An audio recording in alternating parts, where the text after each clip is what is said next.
और अब आपको सीधे बड़ी खबर बता रहे हैं, जहां भजनलाल कैबिनेट की हुई अहम बैठक। कैबिनेट बैठक के बाद मंत्री परिषद की मीटिंग हुई। कैबिनेट के फैसलों की आपको जानकारी दे रहे हैं, सीधी लाइव तस्वीरें आपको दिखा रहे हैं।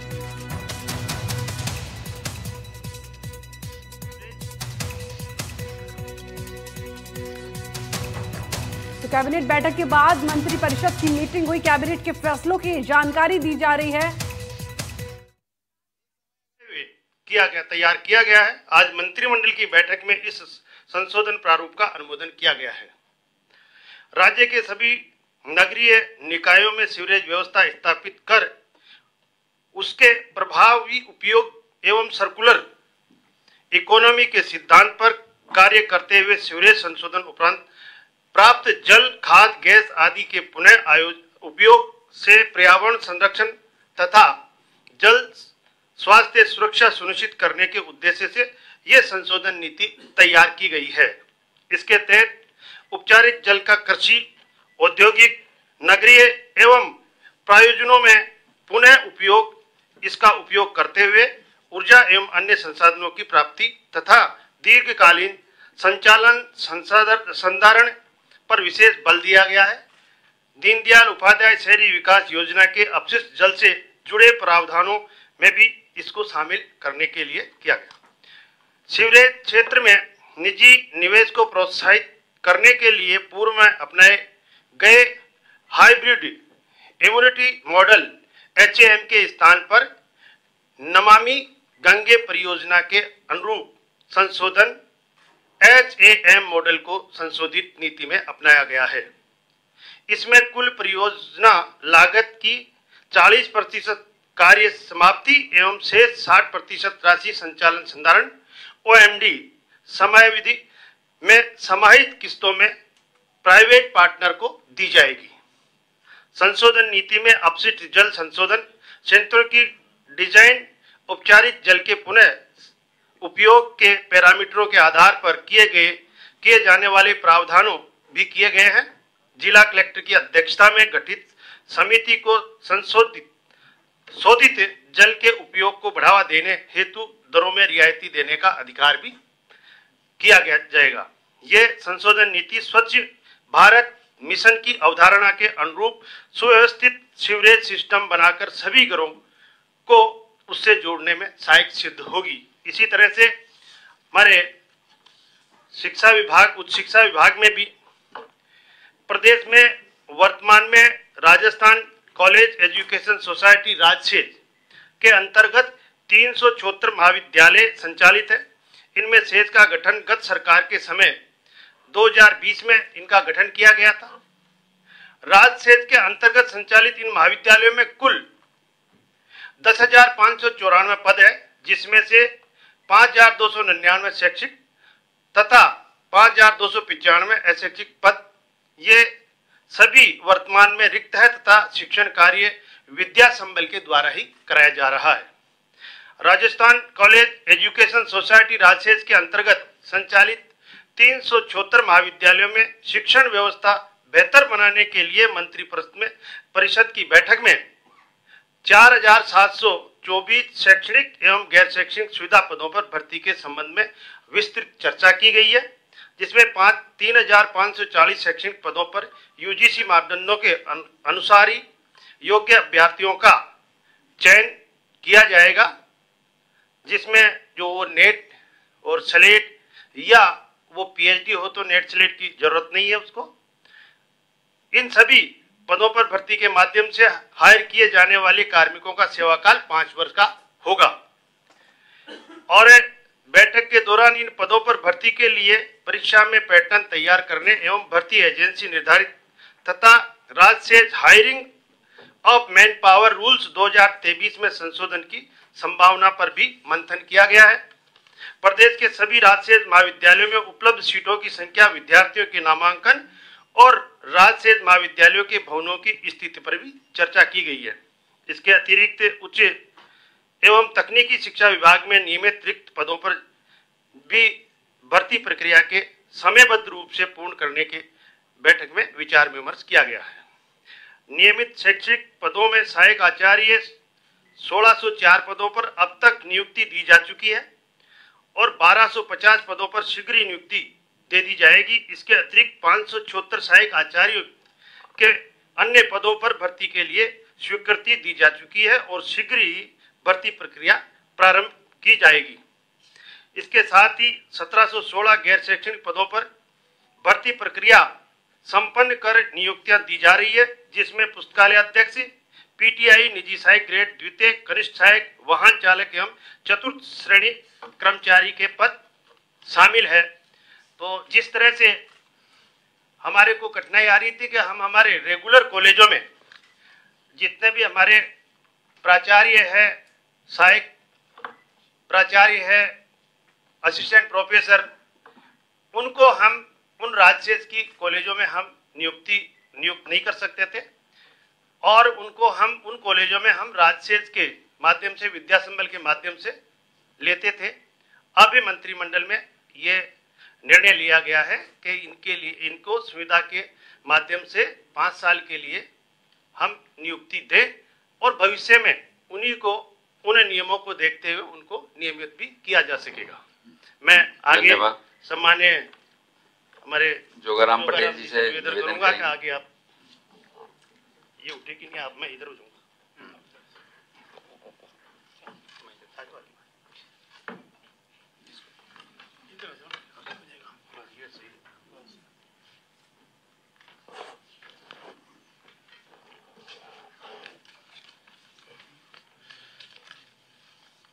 मित्रों नमस्कार।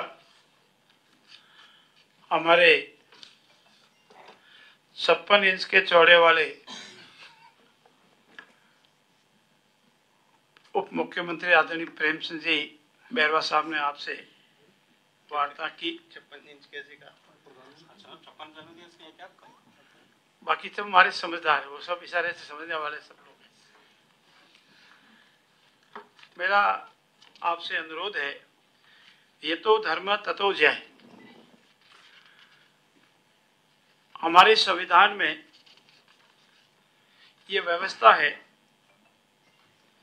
कि हर नागरिक को अपनी इच्छा अनुसार धर्म का अनुसरण करने, मानने, पूजा पद्धति को अपनाने का अधिकार है। लेकिन साथ साथ ये भी है कि आपके आचरण से, आपके व्यवहार से, आपके कृत्य से किसी अन्य धर्मावली अनुयायी को ठेस नहीं पहुंचे तो उसमें आपकी व्यवस्था, सदाचार, स्वास्थ्य अधीन रहते हुए धार्मिक समुदाय उसके अनुभाग के रोक करने का भी आर्टिकल 26 में प्रावधान है। आर्टिकल 25 में आपका अधिकार है, आप किसी धर्म को माने, अनुयायी को माने, पूजा पद्धति को माने, उसमें किसी को एतराज नहीं। लेकिन आप ऐसा कृत्य करते हैं जिससे दूसरे धर्मावली को कोई ठेस पहुंचती है, आहत होता है, समुदाय को होता है, तो उसमें आर्टिकल 26 में रोकने का भी अधिकार है। आजकल देखने में आया है अनेक धार्मिक संस्थाओं, व्यक्तियों द्वारा प्रलोभन से अथवा कपटपूर्वक धर्मांतर के प्रयास किए जाते हैं, जिसका काफी समय से धर्म परिवर्तन आदि की बातें चल रही है। हमने एक राजस्थान विधि विरुद्ध धर्म सब परिवर्तन प्रतिषेध विधेयक बिल पिछली बार लाया था, उसमें कुछ अमेंडमेंट होकर के संशोधित बिल इस बार हम विधानसभा में प्रस्तुत करेंगे। और अक्सर ये देखने में आया है कि अनेक संस्थाएं, व्यक्ति इस तरह से व्यवस्था करती है कि दूसरे समुदाय को ठेस पहुंचती है, जिससे लॉ एंड ऑर्डर में भी तकलीफ आती है। इसलिए धर्म परिवर्तन क्या होता है, इसको स्पेसिफिक रूप से डिफाइन किया है। उसमें मुख्य रूप से मिथ्यारोपण, मिसरिप्रेजेंटेशन, गलत सूचना, बलपूर्वक कार्य करना, धोखाधड़ी करना, फ्रॉड करना, अनुचित प्रभाव, अनड्यू इन्फ्लुएंस डालना, जबरदस्ती प्रचार करना, कोर्सन, दबाव बढ़ाना, प्रलोभन देना, विवाह का साझा प्रदान कर धर्म परिवर्तन कराना, अन्य कपटपूर्वक संसाधन, ये सभी कोई कृत्य होगा वो धर्म परिवर्तन की परिभाषा में आएगा। दूसरा, अगर कोई अपने मूल धर्म में रिटर्न होता है, जिसको हम घर वापसी कहते हैं, तो ये प्रोविजन जो है वो उसमें लागू नहीं होंगे। अब इसमें आपकी शंका रहेगी कि इसका अगर कोई उल्लंघन करता है तो उसमें सजा के क्या प्रावधान है। अगर कोई व्यक्ति पहली बार ऐसा जो मैंने अभी बतलाया धारा 3 में अपराध करता है तो कम से कम 7 वर्ष की सजा और अधिकतम 14 वर्ष की सजा और 5 लाख रुपए का जुर्माना। अगर यही अपराध कोई नाबालिग, दिव्यांग, महिला, SC ST जाति की स्थिति में अगर होता है तो न्यूनतम 10 वर्ष की सजा और अधिकतम 20 वर्ष और 10 लाख का आर्थिक जुर्माना। और यही कृत्य अगर कोई सामूहिक रूप से धर्म परिवर्तन करवाता है समूह के रूप में तो न्यूनतम 20 वर्ष का कारावास और अधिकतम आजीवन लाइफ इम्प्रिजमेंट और 25 लाख रुपए तक का जुर्माना की सजा हो सकती है। इसमें विशेष जो देखने का है कि ये जो ऊपर मैंने 10 वर्ष, 20 वर्ष, 7 वर्ष, 10 वर्ष ये जो सजा के प्रावधान बताए, अगर धर्म परिवर्तन कोई विदेशी संस्था अवैध संस्थान से धन प्राप्त करता है, फॉरेन से कोई एड लाता है, ऐसे कोई काम करता है और उससे ये अपराध करता है धर्म परिवर्तन का, तो न्यूनतम 10 वर्ष और अधिकतम 20 वर्ष की सजा और ऐसे विदेशी संस्थान हो, अवैध रूप से भारत में आए हो, 20 लाख तक का जुर्माना। और यही बात अगर भय, बल, विवाह का वादा, विवाह, नाबालिग, महिला, अवैध व्यापार, व्यक्ति को बहला फुसलाकर अथवा ने बेचकर अगर ये अपराध करता है तो न्यूनतम 20 वर्ष और अधिकतम लाइफ इम्प्रिजमेंट मतलब आजीवन कारावास की सजा का प्रावधान है। इसमें एक चीज आपके संज्ञान में विशेष रूप से लाना चाहता हूं, अगर इन अपराधों की कोई पुनरावृत्ति करता है, एक बार किया जैसे बताया, बार बार दोहराता है, तो उसमें न्यूनतम 20 वर्ष का कठोर कारावास और आजीवन का कारावास तक हो सकता है और इसमें न्यूनतम आर्थिक दंड 50 लाख तक का।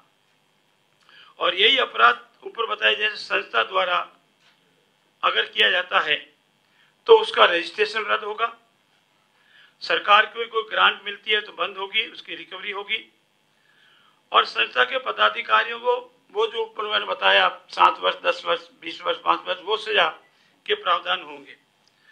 अगर ये कार्रवाई किसी परिसर में, किसी मकान में वगैरह वगैरह होती है जिसको हम प्रीमिजेज बोलते हैं, परिसर बोलते हैं, तो वो संपत्ति जब्त हो जाएगी और उस संपत्ति का उसका मालिकाना हक और पोजीशन उससे वंचित हो जाएगा और ये संपत्ति सरकार के अधीन होने के सरकार गिरा भी सकती है, अन्यथा उपयोग भी कर सकती है। इस मामले में तीसरा जो महत्वपूर्ण विषय जो मैं आपके संज्ञान में नहीं कि इसका बर्डन ऑफ प्रूफ उस व्यक्ति पर है जो ये कहता है कि मैंने ये कृत्य नहीं किया है, मैंने ये अपराध नहीं किया है। और ऐसा धर्मांतरण में कोई विवाह बता देता है तो वो विवाह प्रारंभ से ही एब इनिशियो वॉइड बोलते हैं अंग्रेजी में, एब इनिशियो वॉइड, प्रारंभ से ही शून्य माना जाएगा। ये अजमानती अपराध होगा, कॉग्निजेबल होगा और इसकी ट्रायल सेशन कोर्ट के द्वारा सुनी जाएगी, मजिस्ट्रेट ट्रायल नहीं रहेगी, सेशन ट्रायल रहेगी। और इसमें बेल अगर कोई आदमी लगाता है, जमानत की अर्जी लगाता है, तो सरकार के लोक बेजक को सुनवाई का अवसर देने के उपरांत न्यायालय, माननीय न्यायालय बिल लेने या नहीं लेने पर विचार कर सकती है। लेना या नहीं लेना न्यायालय का, लेकिन अपॉर्चुनिटी ऑफ हियरिंग सरकार के वकील को देनी आवश्यक है। अगर धर्म परिवर्तन करने का कोई व्यक्ति है तो ऐसा नहीं कि कंप्लीट ही बंद हो जावे, उसकी एक प्रक्रिया है। अगर वो प्रक्रिया अपना करके धर्म परिवर्तन करता है तो वो अपराध नहीं है। उसके लिए जिस जिले में वो रहता है उस जिले के जिला मजिस्ट्रेट कलेक्टर को 90 दिन की पूर्व सूचना देगा।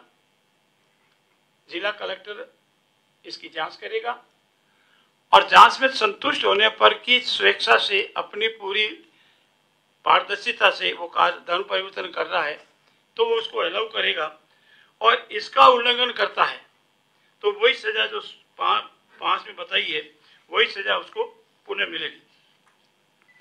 धर्म परिवर्तन समारोह की सूचना जिला मजिस्ट्रेट को 2 माह पूर्व देनी होगी। अगर कोई मान लो ऐसा बड़ा आयोजन आप करते हैं, संस्था करती है, कोई मशीनरी करती है, तो 2 माह पहले आपको जिला कलेक्टर को सूचना देनी पड़ेगी, ऐसा हमारा आयोजन हो रहा है, और जिला मजिस्ट्रेट उसकी जांच करके उसकी परमिशन देगा। ऐसी प्रक्रिया की पालना नहीं करने पर, यह प्रक्रिया है कि आपको 2 महीने पहले सूचना देनी है, उसकी जांच होगी, फिर आपको परमिशन मिलेगी तो आप कर सकते हैं। और ऐसा नहीं करते हैं तो वही 10 वर्ष की न्यूनतम या अधिकतम 14 वर्ष की सजा, 5 लाख रुपए जुर्माना के लिए आप लायबल होंगे। धर्म परिवर्तन के पश्चात वह व्यक्ति उस जिला मजिस्ट्रेट को जहां वो सामान्यतः निवास करता है 72 घंटे में सूचना करेगा, मैं करके आ गया हूँ, धर्म परिवर्तन मेरा हो गया है, मैंने स्वेच्छा से किया है, कलेक्टर में मैंने 90 दिन पहले अर्जी दी थी, सारी हो गई, तो उसके बाद उसका धर्म परिवर्तन अपराध की श्रेणी में नहीं आएगा। और जिला मजिस्ट्रेट इसकी जांच करके बाहर जो नोटिस बोर्ड होता है जिला मजिस्ट्रेट के बाहर, वो नोटिस पर लगा देगा कि अमुक ए ने भी धर्म परिवर्तन किया है, और ये सूचना आम पब्लिक के लिए होगी ताकि सबको ध्यान रहे। ये मोटे मोटे प्रावधान इस विधेयक में बनाए गए हैं ताकि भविष्य में ऐसा कोई उल्लंघन नहीं हो, लॉ एंड ऑर्डर मेंटेन रहे, और किसी तरह का कोई विवाद असमंजस की स्थिति नहीं रहे। इसके अलावा आज माननीय मुख्यमंत्री जी की अध्यक्षता में जो अनेक क्रांतिकारी निर्णय लिए गए, उसमें एक निर्णय राजस्थान कर्मचारी चयन बोर्ड है, जो हमारे 3600 पे ग्रेड के नीचे का जितने भी हमारे मैट्रिक्स लेवल 10 के कर्मचारियों का भर्ती करता है, लेकिन इनके नियम बने हुए नहीं थे आज दिन तक, उनके खुद के कर्मचारियों के।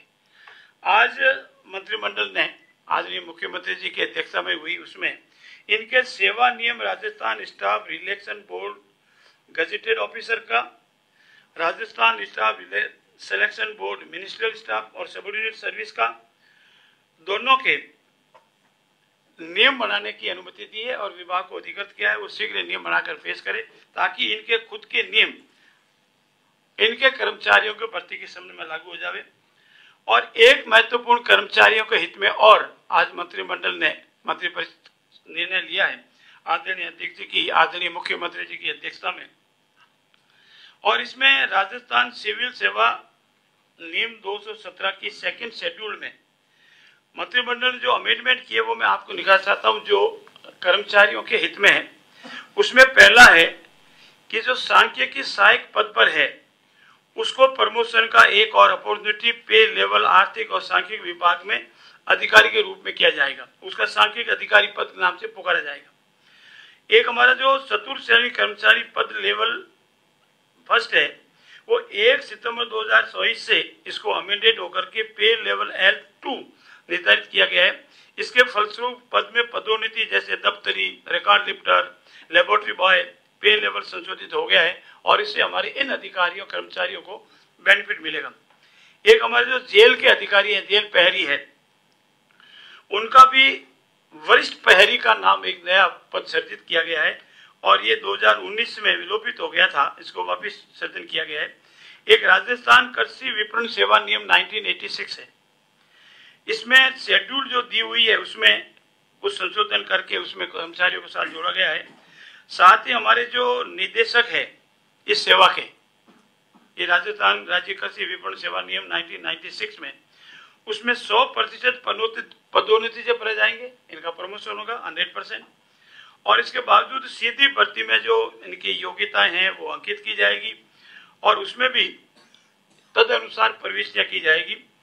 इसके साथ ही हमारा भूजल विभाग है, भू भौतिक विभाग है, रसायन विभाग है, इनके अंदर भी जो हमारे पद है उनमें वरिष्ठ भूभौतिकी और वरिष्ठ सजाइन के नवीनतम पद स्वीकृत किए गए और इसी तरह से सेवा नियमों में ये सब संशोधन होंगे।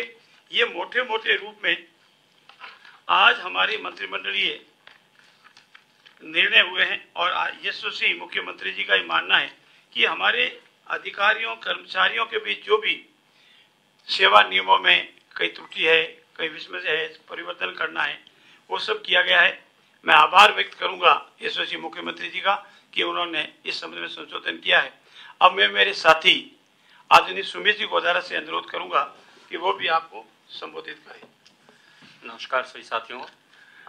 माननीय यशस्वी मुख्यमंत्री श्री भजनलाल जी शर्मा जी के नेतृत्व में अपना राजस्थान हर क्षेत्र में अग्रणी है।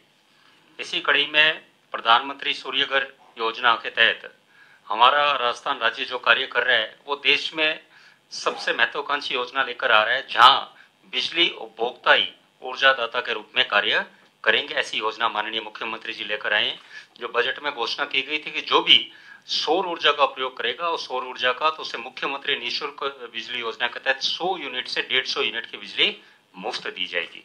राजस्थान में 1 करोड़ 4 लाख रजिस्टर्ड उपभोक्ता हैं, घरेलू उपभोक्ता हैं, जिसमें उनको मुफ्त 150 यूनिट तक बिजली दी जाएगी, जिसमें रूफटॉप सोलर वाले और जो ऐसे जिनके रूफटॉप नहीं है उनको भी सामुदायिक यूज से सोलर ऊर्जा का उपयोग हो पाएगा। इसमें आज जो हमारे कैबिनेट की बैठक है उसमें पीएम माननीय मुख्यमंत्री जी के नेतृत्व में प्रधानमंत्री सूर्यघर 150 यूनिट निःशुल्क बिजली योजना को मंजूरी दी है। इसे जल्दी लागू किया जाएगा और इसमें 2 मॉडल लाए जा रहे हैं। जैसे मैंने बताया कि 1 करोड़ 4 लाख बिजली उपभोक्ता हैं, जिसमें मॉडल 1 है जिसमें 27 लाख बिजली उपभोक्ता, घरेलू बिजली उपभोक्ता वो हैं जो 150 यूनिट से ज्यादा बिजली का उपयोग कर रहे हैं। तो उनके लिए 50 लाख रुपए की जो सब्सिडी के तहत जिसमें जो लागत आती है 1.1 किलोवाट का निःशुल्क सोलर पैनल लगाया जाएगा, जिसमें 33 लाख केंद्र के मद से 17,000 राजस्थान सरकार की मद से होगा, जिससे 150 यूनिट तक का उसके पूरी बिजली का निःशुल्क बिल होगा। इससे लगभग 3000 मेगावाट एम का उत्पादन अधिक होगा और जिससे हम कहेंगे कार्बन फ्री प्रदूषण मुक्त अपने को बिजली का उत्पादन होगा। दूसरा मॉडल 2 है जिसमें 150 यूनिट से कम बिजली का जो उपयोग करते हैं वो उपभोक्ता, जिसमें लगभग 77 लाख हैं, जिसमें 11 लाख ऐसे उपभोक्ता हैं जिनका रूफटॉप है, जिनके खुद की छत है। ऐसों के लिए सरकार एक किसी संवेदक को देकर, वेंडर को देकर उस सारे के सारों पे निःशुल्क वहां पर लगाए जाएंगे उनके 11 लाख घरों पर, ताकि उनका बिजली का उत्पादन हो सके। और बाकी जो लगभग 66 लाख के आसपास है जहाँ रूफटॉप उपलब्ध नहीं है, वहाँ सामुदायिक सोलर लगाए जाएंगे ताकि उनको भी 150 यूनिट निःशुल्क बिजली मिल सके। और इसमें साथ में माननीय मुख्यमंत्री जी द्वारा इस योजना को और प्रोत्साहन करने के लिए, जैसे हमने कहा कि राजस्थान अग्रणी क्षेत्र में, तो जो 10 लाख पहले उपभोक्ता जो इनका इस योजना में मॉडल 1 में 5 लाख, मॉडल 2 यानी 150 से कम 5 लाख, 150 यूनिट से ऊपर 5 लाख जो पहले इस योजना का लाभ लगाएंगे उनको सीधे खाते में 1100 रुपए डायरेक्ट बेनिफिट ट्रांसफर उनको उपभोक्ताओं को लाभ मिलेगा। और ऐसी इस योजना के साथ साथ आज माननीय मुख्यमंत्री जी के नेतृत्व में कैबिनेट में जो बजट में पहले 1 लाख स्ट्रीट लाइट्स की घोषणा की गई थी, वो जिस तरह हमारा सरकार माननीय मुख्यमंत्री जी के नेतृत्व में सभी क्षेत्र में अच्छा कार्य करे, तो अभी माननीय मुख्यमंत्री जी का निर्देश लिया कैबिनेट में कि 1 लाख की जगह हम दिवाली तक अगले 3 महीने के अंदर 2 लाख नई स्ट्रीट लाइट्स लगाएंगे, जिससे कि राजस्थान में दिवाली का भी लोग यहाँ के हमारे जो छोटे शहर हैं, छोटे कस्बे और बड़े सब में जो लाइटें खराब भी हैं वो भी होगी और नई लाइटें भी लगी, क्योंकि पहले लगभग 232 के आसपास 282 नगर निकाय, तब 312 के आसपास नगर निकाय, तो नयों में भी लगे और साथ में जहाँ लाइटें खराब है वहां भी दुरुस्त हो। 160 करोड़ रुपए अतिरिक्त हुए इसमें होगा। धन्यवाद। नमस्कार साथियों, इस विषय से संबंधित कोई अगर प्रश्न हो तो बताएं। एक बार ये बिल बाद में ले लेंगे, पहले इस विषय के संबंध में कोई। आपने कहा विद्या संबल की तर्ज पर आप संविदा को भर्ती करेंगे उस एग्जाम में, तो 5 साल तक जो कार्मिक कार्य करेगा उसको आगे निरंतर आप नियमित करेंगे, उसके लिए कुछ विद्या संबल की तरह नहीं, ये पहले हम हर सेमेस्टर वाइज लेते थे, अब हम ले रहे हैं 5 साल के लिए परमानेंट, उनको 5 साल के लिए, और अगर वो पूरी अर्हताएं प्राप्त करता है तो उसको नियमित भी किया जा सकता है। पूरे आरपीएससी के नियमों के तहत इसमें नियम बनाए गए हैं और उन नियमों के तहत अगर वो काम करता है 5 साल तो उसको नियमित भी किया जा सकता है। हाँ, नहीं इसमें आरपीएससी के चलेंगे, यूजीसी के, यूजीसी की तो गाइडलाइन है और आरपीएससी की भर्ती के लिए। क्या ऑफिस भैया ऑफिस पहुंचना धर्मांतरण को लेकर जो बिल ले जा रहे हैं संशोधन, जिसमें उसको लेकर क्या विश्व हिंदू परिषद की ओर से या अन्य संगठनों की ओर से दबाव था? क्योंकि पिछले दिनों आलोक कुमार जी और अन्य मुख्यमंत्री जी से मिले थे और माननीय मुख्यमंत्री से आमजन सब मिलते हैं, मिलने का अधिकार है, दबाव किसी का नहीं है, सुझाव सबके हैं और सरकार सभी विषयों पर गंभीरता से विचार कर कानूनी विशेषज्ञों से सलाह लेकर उसके आधार पर ये बिल में आवश्यकता अनुसार संशोधन किया है। जोगराम जी, ये जो आपने सजाओं के प्रावधान की बात की, 20 साल आजीवन, 10 साल, 7 साल, इसको लेकर कोई डेटा है कि सरकार के पास कि कितने ऐसे मामले आए हैं अभी तक, अगर आए हैं तो, कि जिसमें फोर्सिबल रिलीजियस कन्वर्जन या फिर धर्म परिवर्तन किया गया हो? किस बेसिस पे आपने ये अमेंडमेंट आप लाना चाह रहे हैं? आपका प्रश्न बहुत ही सुसंगत है वर्तमान परिप्रेक्ष्य में।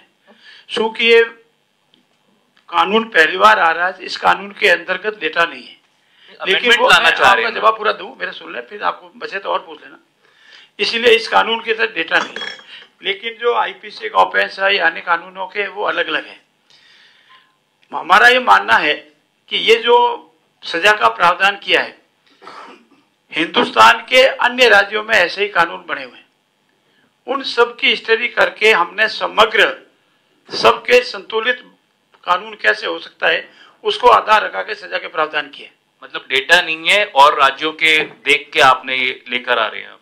और राज्यों के कानून में प्रावधान, आईपीसी वगैरह के जो डेटा है उसमें, कंप्लेंट होती है उसमें, समाचार पत्रों के माध्यम से जो घटनाएं आती है उसमें, अनेक चीजों पर विचार करने के उपरांत ये सजा के प्रावधान किए गए। जोगराम जी, लव जिहाद को परिभाषित किया गया है, इसमें क्या परिभाषा दी है लव जिहाद की? लव जिहाद की अलग से एच परिभाषा नहीं है। ये जो मैंने परिभाषाएं बताई है 11, इसमें वो सम्मिलित है। इसमें जैसे कहा गया है विवाह या विवाह का झांसा प्रदान कर धर्म परिवर्तन, तो ये उसी के अंदर जो आपका मन मस्तिष्क में जो प्रश्न है उसका जवाब है। और कोई? धन्यवाद। सुशांत जी, अभी डिस्कस नहीं हुआ है, होता ही आपको बता देंगे। धन्यवाद। सभी जलपान के लिए आमंत्रित हैं। सर, जोगराम जी इतना बता दीजिए, सरकार क्या कोर्ट के फैसले के साथ रहेगी या कोर्ट के फैसले के खिलाफ जाएगी? सरकार हमेशा सबके साथ है।